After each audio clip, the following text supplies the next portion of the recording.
train had just entered a field of tall grass when it suddenly screeched to a halt. I think it's a bit strange. We were in the middle of nowhere, no station in sight. Why would the train stop here? I decided to find someone and ask what was going on. That decision nearly got me killed. I stepped off the train, curious, and spotted faint glimmers of light in the grass not far away. Before I could make out what it was, the sudden light startled me. What happened? Just a brief stop. He told me the train's boiler had broken down and we'd leave as soon as it was fixed. Then surely I had time for a smoke.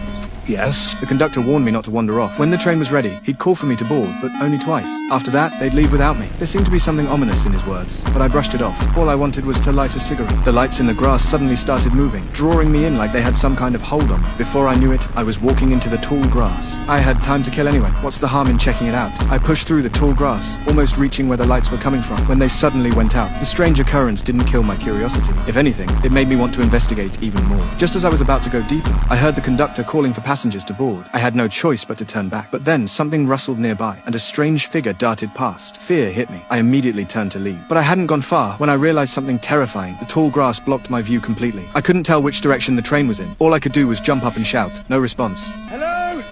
Hello? I'm here! Can you hear me? My panic grew. The conductor's voice came from the opposite direction. I knew this was my final warning. If I didn't get back now, I'd be stranded. But no matter how hard I ran, I couldn't escape this field of grass. I was completely lost. In my panic, I heard a terrifying sound behind me. Pushing aside the glowing grass in front of me, I watched in horror as a ghastly pale creature with a luminescent body emerged from the ground. Even worse, there was more than one. Multiple creatures started rising up. Terror brought me to my knees, and I started crawling. But the creatures weren't about to let me go. I ran for my life and finally made it out of the grass, only to tumble headfirst into a pit. My glasses went flying. By the time I found my glasses, another creature burst out of the ground right in front of me. The others were closing in too. I clawed my way toward the edge, but the creature that just appeared grabbed my leg. I grabbed a stick lying nearby and knocked the creature away, then kicked another one off. I barely managed to scramble out of the pit. I ran like hell, praying for just one more chance. My prayers were answered. Through a gap in the grass, I finally spotted the train's lights. But the train had already started moving. I ran toward it, only to be tackled by one of the creatures. The creature opened its jaws to bite, but another one knocked it away. They started fighting each other. I thought about making a run for it, but there were too many of them. This was it. I was done for. Just when all hope seemed lost, a miracle happened. Get lost! The conductor was waving a torch, driving the creatures back. They were clearly terrified of the flames. With the conductor's help, I escaped. We scrambled back onto the train, shaken to our core. Still trembling, I asked the conductor what those things were. He gave me a cryptic answer.